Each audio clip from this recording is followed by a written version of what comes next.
poco las veces de periodista y de curioso, ¿no? De preguntarte, pues, bueno, por curiosidades que nos pueden abordar a cualquier creador o no creador, vamos, cualquier curioso o cualquier admirador de tu obra, de tu trabajo. Ok. Me parece bien. Bueno, podré enseñar quizá alguna cosita de las cosas últimas o de los proyectos, sí, o de las cosas más personales quizá, de los cuadernos puede ser. Claro, mira, el tema de los cuadernos puede ser una cosa muy, muy interesante, porque puede ser una Un cosa minuto para que... empezar. Un minuto.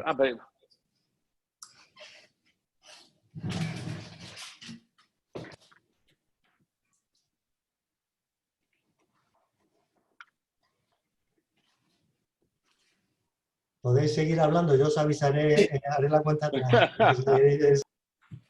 Vale. No, el tema de los cuadernos puede ser muy interesante porque incluso yo, a lo mejor incluso lo pongo obligatorio este año a mis alumnos. Yo, en realidad, llevo siendo docente poquito, no tengo muchísima experiencia como docente, pero sí es algo que me he dado cuenta que llevo vocacional y cuando leí lo de tus cuadernos, de cómo te vino y cómo empezaste a hacerlos, pues me 5 surgió la idea. segundos, 4, 3... Adelante. Muy buena. Buenas, Isidro, ¿estás por ahí o qué? Sí, aquí estoy. Sí. Bueno, pues nada. Bueno, vamos a estar aquí 3/4 de hora. A mí me gustaría presentarte, Isidro, pero yo creo que sería bueno que te presentases tú, que nos contases un poquito quién eres y bueno, y de lo que el ratito que vamos a echar aquí. Vamos a echar unos 45 minutos aproximadamente y por supuesto se va a poder meter todo el mundo que quiera o todo el que quepa y para opinar, para preguntar y para participar en este coloquio. Yo, como antes le he comentado a Isidro, que yo no soy periodista, yo soy profesor y pintor, entonces pues, y un poquito de escultor también. Pero bueno, voy a hacer un poco las veces de periodista, de indagar y de preguntar sobre las curiosidades que yo pueda tener sobre la vida de un grande, ¿no? De un creativo tan importante como es Isidro. Entonces, pues bueno, primero preséntate, por favor. Bueno, quiero agradeceros a la organización el haberme invitado, a ti también por hacer cubrir este papel y a la gente, a los asistentes, a todo el mundo que está detrás de la pantalla, pues por estar escuchando este encuentro, ¿no? Es difícil lo de las presentaciones, qué soy, qué no soy, qué es cada uno de nosotros, ¿no? Cuando me preguntan, cuando le preguntan a cada uno sobre lo que hace, sobre lo que es, normalmente la pregunta está desviada de su objetivo, ¿no? ¿Qué eres? Y uno dice, suele señalar la profesión, pero eso es un trabajo, es un oficio, pero no es lo que en realidad soy. Yo no soy diseñador, yo no soy ilustrador, yo trabajo como diseñador, trabajo como ilustrador. Una parte de mi vida está volcada en ello, pero no toda, ¿no? No es mucho más allá de su cargo profesional o de su propio oficio. No tengo ni idea de quién es Isidro Ferrer, no lo sé. Es más, me da casi como hasta pudor y miedo descubrir quién hay detrás de la persona, ¿no? Digamos que es un personaje múltiple que se va nutriendo de infinitos estímulos que vienen normalmente de fuera, ¿no? Es una persona inquieta y a la que le gusta aprender y aprender todo aquello que le resulta nutritivo. Claro, no, yo entiendo que es verdad que no eres nada de eso, pero también lo eres todo. También lo eres todo, ¿no? No eres ilustrador, pero sí eres ilustrador también, ¿no? Entonces, pues, cuéntanos un poquito cómo empieza cómo empieza Isidro a crear, yo qué sé, sus nuevas piececitas, de dónde nace, cómo empieza todo, cómo empieza la parte creativa que va adentro, cómo empieza, dónde nace, por qué nace y, a ver, ¿por qué? ¿Dónde? Si tuviésemos que irnos, tendríamos que irnos hasta el principio, ¿no? O sea, yo no, Sí. no hay... No hay... Desde que Sí, te acabamos empiezas a de... tener memoria. Sí.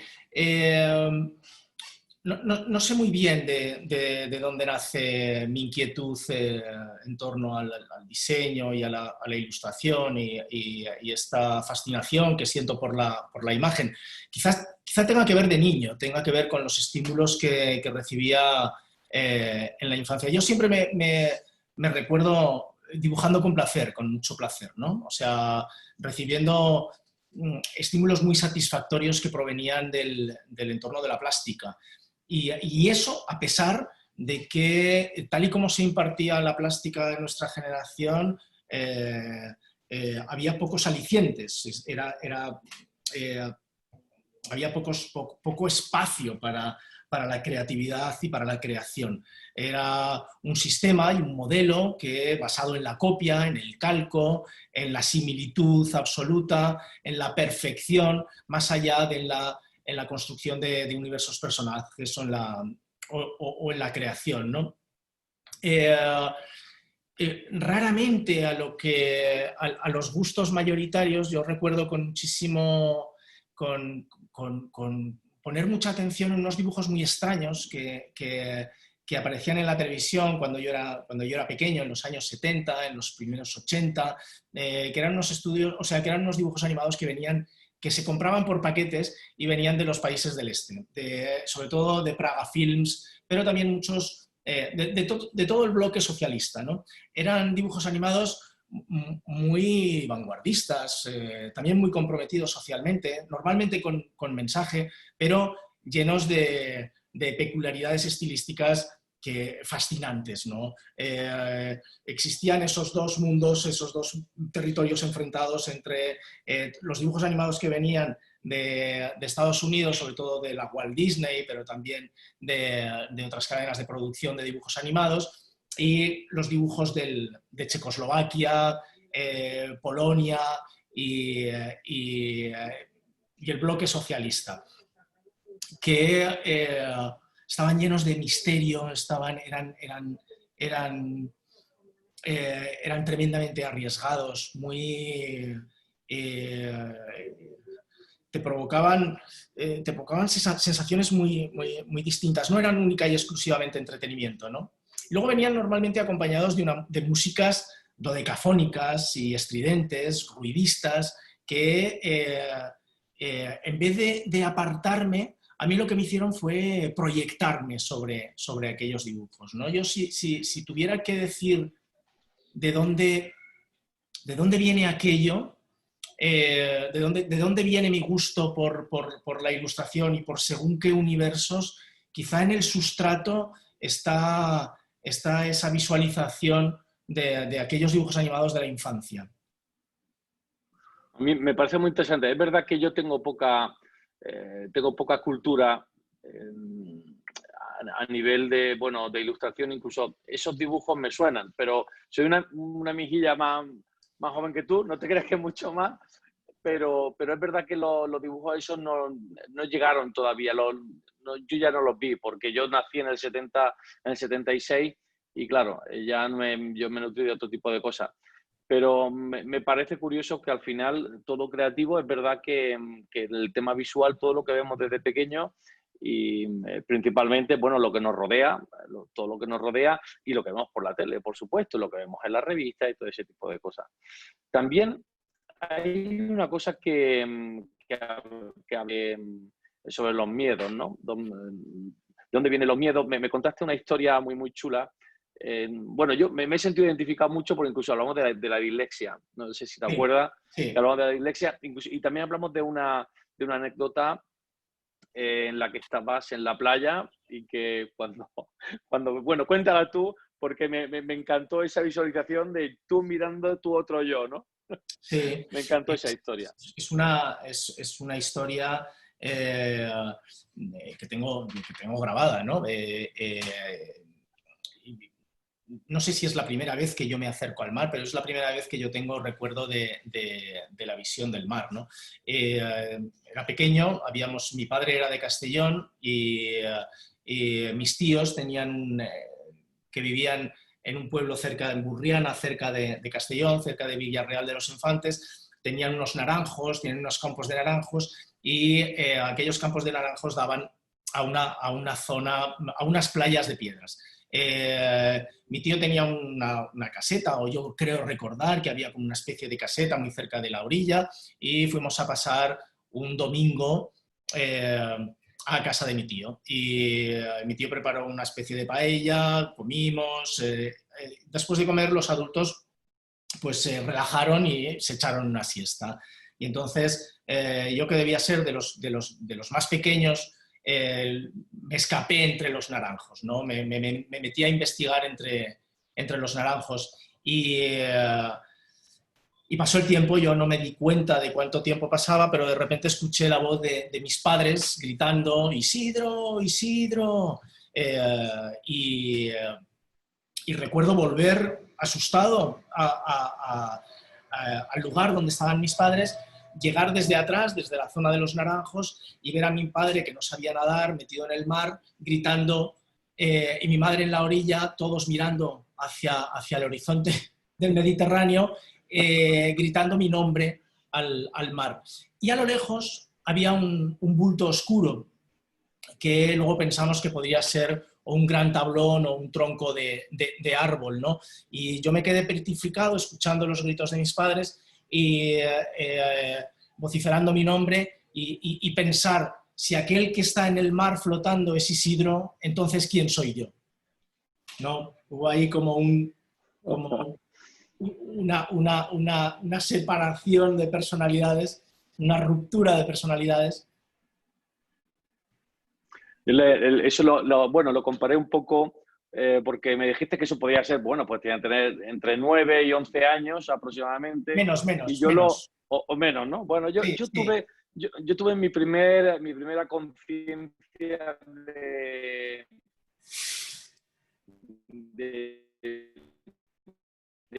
que estaba, de que no es que sea igual que esta experiencia, ¿no? Pero bueno, una similitud era que yo estaba con unos 10 o 11 años, con las primeras nociones, los primeros grupos musicales que me gustaban, que era Europe, que salió y tenían un póster, y recuerdo mirando esa imagen y teniendo la primera sensación de mi propia existencia, y puesto que yo existía, tenía que morir en algún momento. Entonces me acuerdo esos primeros ataques de pánico que me dejaban sin respiración. Tenía yo, pues recuerdo que 10 o 11 años, una cosa así. Y bueno, pues esa conciencia de tu yo, que tuviste ahí con esa mirada al tronco, viendo a tu familia, que no quiero saber lo que ocurrió después, cuando te encontraron, ¿no? Esa parte mejor la obviamos.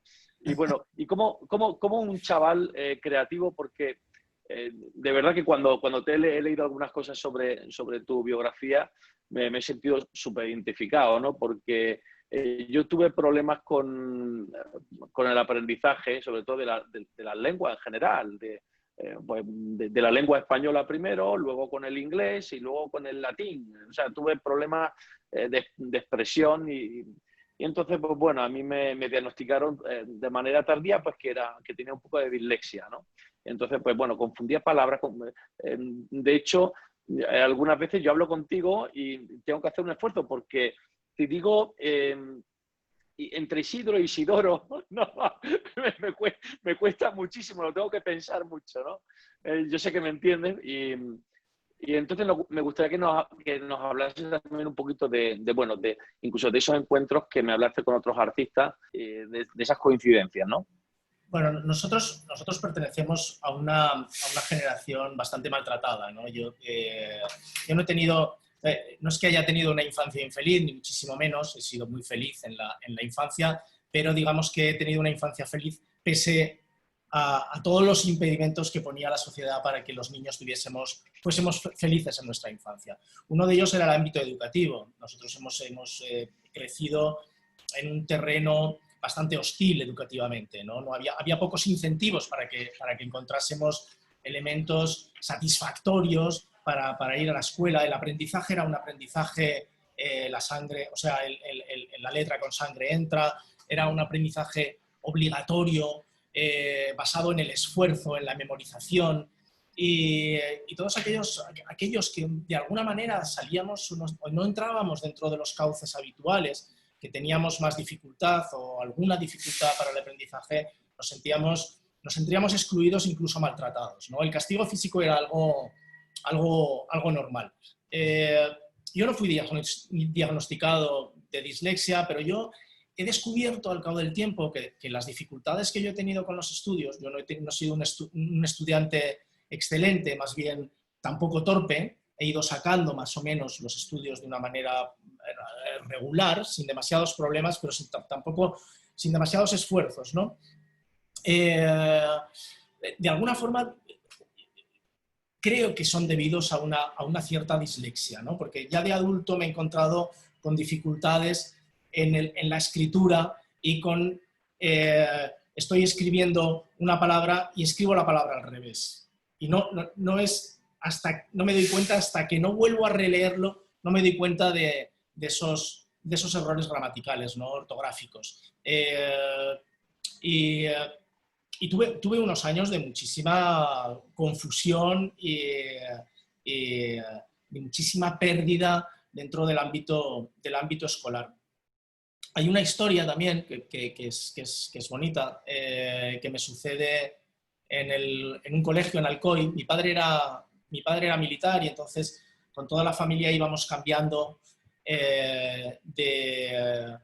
Acabas de desaparecer, Cristóbal, de pantalla. No sé si seguimos en directo o no. Supongo que sí. Como no veo a nadie, seguimos en directo. Vale, perfecto. Contaba que mi padre era militar, íbamos cambiando de ciudad cada 3 años. Yo nací en Madrid, pero después de Madrid fuimos a Alcalá de Henares, después de Alcalá de Henares estuvimos en Las Palmas de Gran Canaria, luego volvimos a la península, Alcoy, luego Zaragoza, en fin, todo un trasiego, un tránsito constante por la península, ¿no? Eso construye el carácter y hace que uno tenga que obligadamente que buscar la fórmula para encontrar mecanismos de acomodo, ¿no? Pero tampoco facilita las cosas con el entorno. Estando en Alcoy, yo iba a un colegio y había uno de los profesores que me aterrorizaba, por el que sentía pánico absoluto. Se llamaba Don Blas, era un hombre que tenía la mano muy larga y tenía una regla de madera con la que nos enseñaba las cosas importantes de la... nos enseñaba a leer, a escribir, y todo consistía en un aprendizaje en el que el único estímulo era el terror. De un viernes por la tarde, un niño atolondrado, que totalmente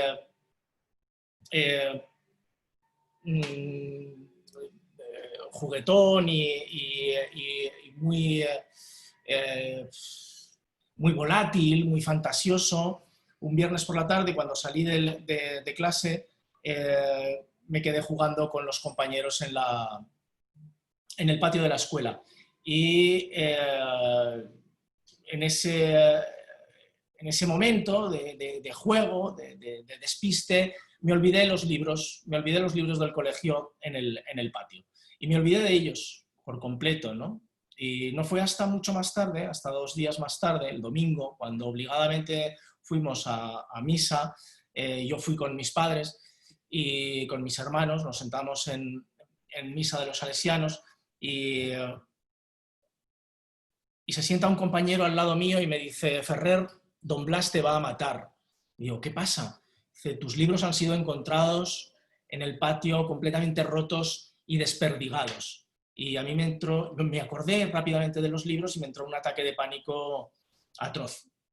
Decidí no volver a ir al colegio. no volver nunca más al colegio.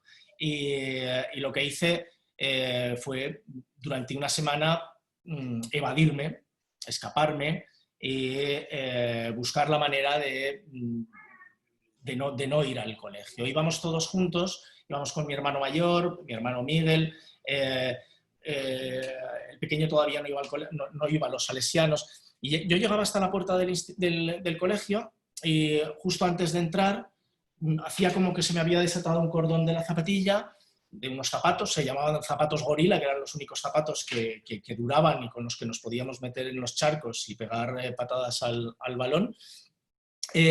Hacía como que me ataba los zapatos y cuando mis hermanos habían entrado en el colegio yo daba la vuelta y desaparecía, me marchaba. Me marchaba a deambular por Alcoy, por la ciudad de Alcoy. Y me metía en los mercados, empecé a pasear, empecé a gestar un gusto por el paseo azaroso por las ciudades, por perderme en las calles de las ciudades.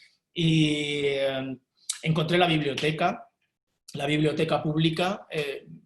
Pasé unos días yendo por las mañanas a la biblioteca pública a leer todos los Tintines.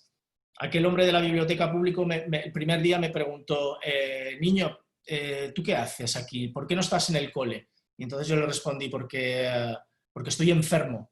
Y entonces me volví a preguntar, si estás enfermo, ¿por qué no estás en tu casa? Y yo le dije, es que no estoy lo suficientemente enfermo. Fijaros, iba con la carterita del colegio, con lo cual muy enfermo no podía estar, ¿no? Aquel hombre me dejó entrar todos los días a leer los Tintines. Cuando se cerraba la biblioteca, yo continuaba deambulando por Alcoy y encontré un sitio fascinante con el que entablé una relación que para mí fue un refugio durante casi cinco días, y fue la estación de trenes. Alcoy tiene un pasado industrial vinculado con la industria de telas y se hacían muchas telas. Entonces en los hangares donde estaban los vagones en la estación de tren, allí había enormes rollos de tapices, de telas, de estampados distintos. Y yo con mis tijeritas de escolar lo que iba haciendo fue ir recortando algunos de aquellos trozos de aquellas telas que me parecían impresionantes y con aquello construí mi primera libreta. Mi primera libreta que todavía guardo, creo que la puedo enseñar.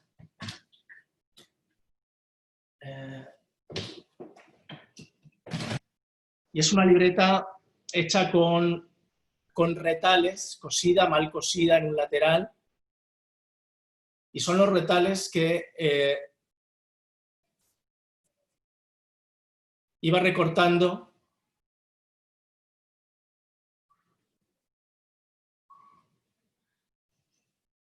y este es el comienzo de una afición o de un gusto hacia el cuaderno de viaje y trabajar sobre esos espacios interiores que son en donde puedes recopilar información, puedes dejar otra información, puedes ordenar de alguna manera el mundo que te rodea. No hay nadie al otro lado, entonces estoy como hablando a una pantalla vacía. Me gustaría saber si alguien... A María, pero a María tampoco la veo. Hola María, estoy solo. Esto del ciberespacio es curioso, es interesante. Hola María, tienes que poner si quieres hablar. No quieres hablar. Bueno, como esto se ha ido un poco al traste, porque de lo que se trataba era que fuese un diálogo casi una entrevista, y yo iba a ir respondiendo las cuestiones que iba hablando con Cristóbal. Al ir un poco de las libretas personales, de este gusto por la construcción de libretas, os puedo enseñar las últimas, ¿no? Hay un proyecto en el que estoy, en el que he empezado a trabajar, que es un proyecto un poco... tiene que ver también con algunas cosas que he visto, ¿no? Que son los libros de otro. Y he empezado a intervenir sobre distintos libros ya realizados, ya hechos, pero sobre todo libros de ilustración o libros de pensamiento de ilustración. El primero en el que intervine es un libro de Alejandro Magallanes, que Alejandro me regala en mi última estancia en el DF, en México, y él me regala un libro que se titula Libros de artista. Entonces, en este libro, que es un libro muy irónico, muy mordaz, es un libro de preguntas, de cuestiones, en el que él se va preguntando si un poeta si un libro de poesía es un libro de artista, si un poeta es un artista. Bueno, se va haciendo toda una serie de preguntas en torno a los llamados libros de artistas, ¿no? Hay una estructura muy concreta que se va repitiendo a lo largo de todo el libro. Es una estructura gráfica que genera una pauta, y él lo que hace es que coloca las frases siempre sobre esa misma estructura, ¿no? A mí al enfrentarme al libro, más allá de leerlo y reírme, porque es un libro muy divertido, muy jocoso, lo que descubro es una cara, ¿no? Descubro una carita. Y a modo, de una forma muy inocente, porque con Alejandro tengo una relación muy próxima, muy hermana, también muy cómplice, yo hago una carita dentro de esa estructura gráfica. Y a partir de ahí decido que todo el libro voy a revertir el sentido del libro y lo voy a convertir en otra cosa, ¿no? Y entonces el libro va desapareciendo y se va convirtiendo, yo voy tachando lo que hay debajo, y en base a lo que voy tachando voy generando una estructura nueva. Es una estructura muy pautada, porque el libro es un libro que tiene esta pauta repetitiva que me permite generar todo un código gráfico sobre el que jugar constantemente. Después este proyecto ha evolucionado. Esto es una manera de trabajar, ¿no? sobre el azar, sobre un poco sobre la casualidad.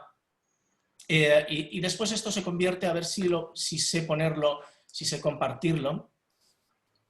Creo que voy a saber compartirlo. Libro de otro, a ver, aquí. Aquí estoy. Sí. Quería preguntarte una cosa. Dime. ¿Qué satisfacción sientes tú, o qué necesidad más bien, en intervenir en el libro, en este caso de tu amigo? Sí. Para poder crear. Es un ejercicio, a ver si lo voy a... Creo que, a ver, compartir... ¿Se ve ahora el libro en pantalla? Sí, pero solamente pone libro de otro. Vale, pero si le... Vale, ya, es que no veía. Le voy dando, va cambiando, ¿no? Sí. Vale, pero este no es este. Este es el inicio. No, esto es el... Pero voy a poner creo, aquí. Vale. ¿Se ve? Sí. Esto que os he enseñado, finalmente estos son dobles páginas, y se convierte en un proyecto editorial que es posible que se edite en serigrafía a 2 tintas y es un libro totalmente, bueno, juguetón, divertido, sin ninguna... no tiene una voluntad de trascendencia, ni simplemente es dejarse llevar por lo que hay debajo y que me fuerza o me incita a elaborar un discurso sobre una pauta. Es un juego casi patafísico. Perdona, María, ¿cuál era tu pregunta? María José, no, mi pregunta era que la intervención que haces en el libro de tu amigo, si es tu forma más satisfactoria de poder crear en este momento. No. O sea, me doy cuenta de que estás dejando ciertas palabras a la vista, sí, ciertos por qué, por lo que estoy viendo. El por qué siempre aparece. Sí, siempre aparece, exacto. Sí. Y pues el sí y no también, de vez en cuando. Sí, también. Sí. Esto es me fuerza a entrar en un territorio y trabajar sobre lo de los demás, sobre algo que ya está realizado. Entonces, de alguna manera pierdo mi destreza particular y tengo que, respetando aquello que ya existe, buscar la forma de construir un código, ¿no? Este es el que se ha producido en este caso, en este libro en concreto, pero cada libro partes de una esencia distinta y cada libro de otro te conduce en una dirección completamente diferente, ¿no? Por ejemplo, os voy a enseñar el que he realizado a partir de un cuaderno, de un libro de Keta Pakowska, que a ver si consigo encontrarlo. No, aquí. Sí. ¿Se está viendo? ¿O ahora no? ¿Se ve este otro libro? A ver. ¿Hay alguien ahí?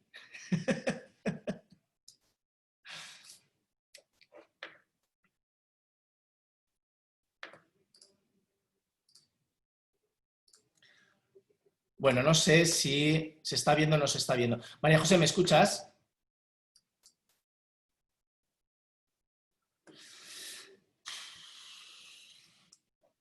¿Estoy solo?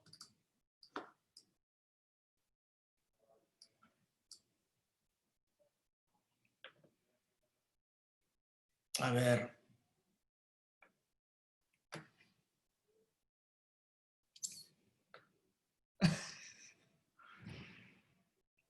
¿Me he quedado solo? No, estoy aquí. Se está viendo el libro de otro color. Vale. Pero es que esto es muy solitario, ¿no? Isidoro está intentando entrar. Bueno, ahora se está viendo el libro, las ilustraciones.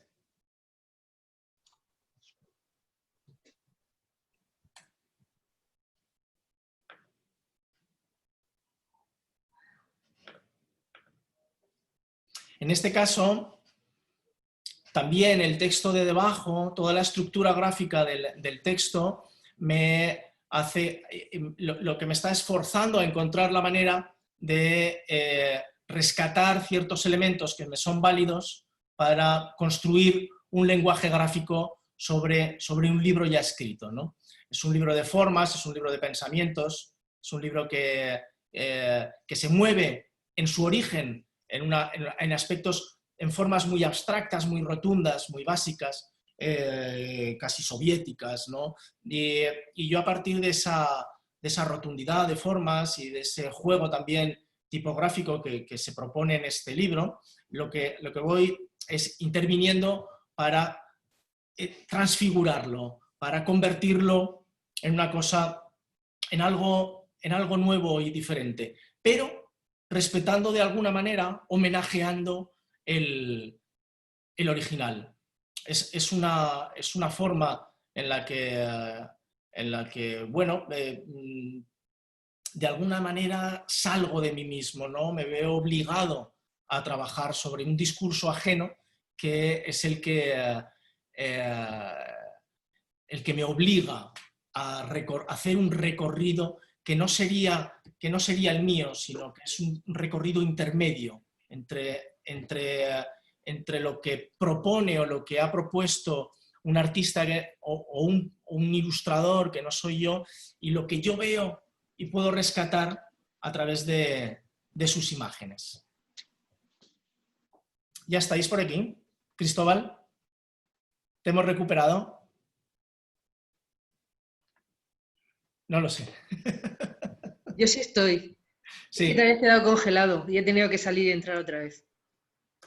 Sí. Bueno, yo espero no haberme quedado congelado y que... Estos, de algunas maneras, son ejercicios que no tienen, son anecdóticos, no tienen una función, no persiguen nada más que la búsqueda o que ni siquiera la satisfacción, ¿no? El reto de llenar unas páginas a partir de algo que me viene impuesto. Es una disciplina como ilustrador. Luego, mis libros como de viaje son libros completamente distintos, ¿no? Voy a dejar de compartir. ¿Y ya he dejado de compartir o no? No. No, pues a ver cómo funciona esto. Ahora no sé cómo se deja de compartir. Yo creo que he dejado de compartir, ¿o no? Ahora sí. Sí, vale. Ahora sí.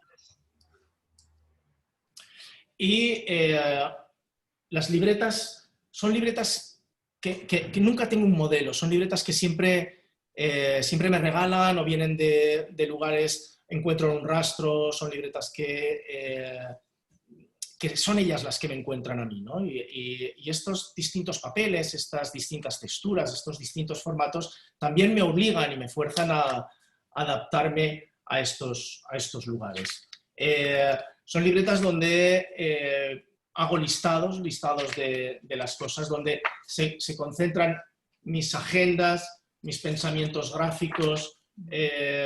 Por ejemplo, yo no tengo móvil y yo me ordeno la vida de esta manera. Como toda la vida. Como toda la vida, ¿no? Y entonces, yo sin estas libretas no soy absolutamente nada, estaría perdido en el universo. Te entiendo. Las libretas me sitúan en las obligaciones, pero también me ayudan a pensar, me acompañan siempre cuando viajo, se convierten en un espacio, en un soporte que me permite recopilar información. Entonces, bueno, aquí suceden siempre cosas muy distintas, ¿no? Que tienen que ver no única y exclusivamente con el trabajo, sino que tienen que ver con mi forma de actuar con la realidad. Cada una de estas libretas pues va pasando así como muy rápidamente. Muchos de estas ilustraciones nunca van a ver la luz porque se mueven en el terreno de lo privado, ¿no? Pero sí que dan pie a un pensamiento gráfico que construye un corpus que en un momento determinado se puede trasladar o se puede convertir en otra cosa o que puede resultar utilitario. ¿Esto puede tener alguna relación con la posfotografía? Digamos que se apoya en otros artistas o en otro arte para poder salir adelante, o sea, para poder ser esa fotografía diferente, esa fotografía creada a base de otras o de otra y de otros individuos. Entonces, Esto podría pasar también en la ilustración, que es lo que tú creo que en cierto modo estás haciendo, como una especie de post-ilustración así también. Pero esto es un juego que os he enseñado, que es lo último que estoy haciendo, ¿no?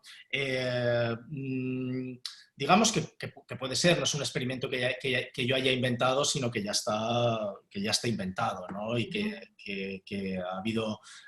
Boltanski, por ejemplo, lo hacía, o lo hacían otros artistas, fundamentalmente en el ámbito del arte conceptual, ¿no? Y, y yo he utilizado los mismos argumentos para llevármelo un poco a mi terreno. Los cuadernos de viaje o mis cuadernos personales no cumplen esta función, ¿no?, de posilustración, ¿no? Aquí hay este es un Sí. cuaderno personal en el que no utilizo argumentos ajenos, ni ¿Y? utilizo elementos que vienen de fuera.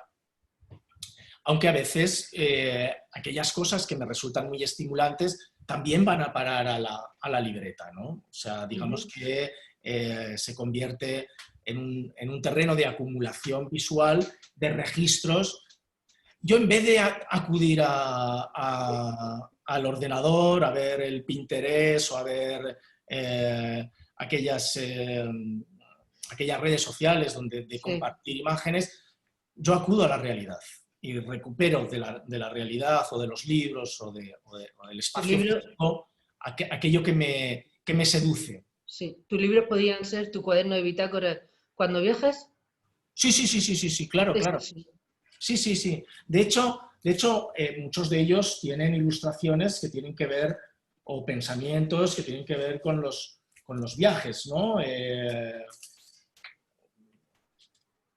Que se producen mientras viajo. Sí, me da la impresión de que es que, tal como nos lo has puesto, parece que se ve como si fueras en un tren y lo que fueras viendo lo vas plasmando de alguna forma. Pues esto es de ese encuentro en México con Alejandro Sí, y hay algunas cosas que son recuerdo. recuperadas de la calle y hay otros elementos pues, que son recuperados de las gráficas populares. Lógicamente es muy mexicano el tema de las máscaras y hice una colección de máscaras en función de aquello que estaba viendo, ¿no? Me impregno de la realidad que está ahí fuera y la traslado al soporte de la libreta. Muy bien. Pues yo estoy encantada de oírte, ¿eh? O sea que, no sé, Cristóbal, ¿estás por ahí? Cristóbal está, pero está apagado. Bueno, pues otra cosa.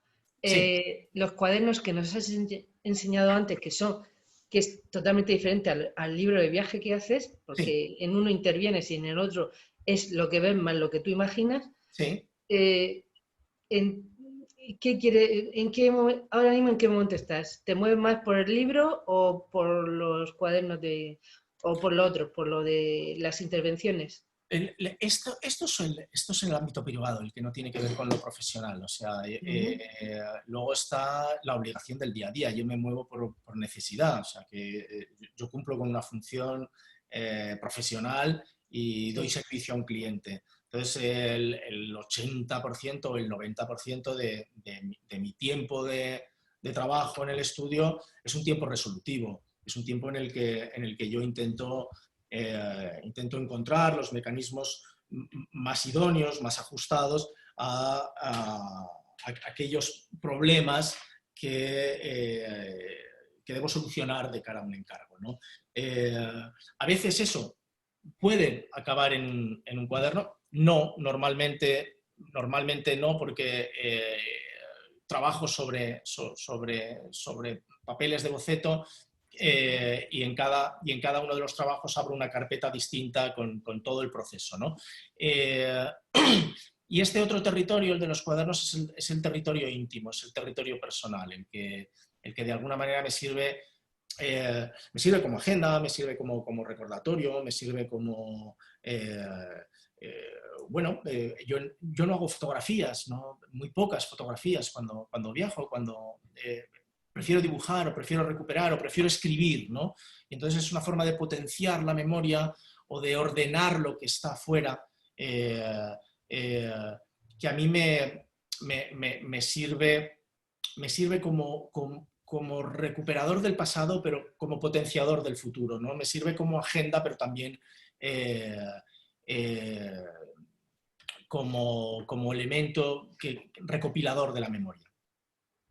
En cierto modo también será una forma de que en el futuro, como tú bien dices, poder hacer una especie de regresión hacia esas pinturas que has hecho, hacia ese arte que has creado, para ver también la diferencia. Sí, sí. Hay en todos esos cuadernos. No lo hago con ese propósito, pero sí que cuando he olvidado algo, recurro al cuaderno. Ahí está todo, ¿no? Ahí está de alguna manera el rastro, queda el rastro. Y entonces lo que hago es creo que era el cuento de Hansel y Gretel, ¿no? Que iban dejando piedrecitas blancas. Mis cuadernos son las piedrecitas blancas que voy dejando por el camino. Y creo que ya hemos terminado porque creo que se han acabado los minutos, ¿no? Vale, pues por mí encantada de haberte escuchado. Ha sido extraño, ha sido fruto de esta nueva normalidad, ¿no? en el que estamos en un presente inmediato y además el interlocutor está muy lejos y no sabemos muy bien dónde situarlo. Yo estoy en Murcia, ¿eh? Sí. Pero pero yo me alegro mucho de haber compartido contigo y con a los que no veo al otro lado estos 45 minutos, pues nada, espacio. Gracias por ilustrarnos. Bueno, no, gracias a vosotros por soportarme. No, que va, ha sido un placer. Gracias. Igualmente, muchísimas gracias. Hasta luego a vosotros.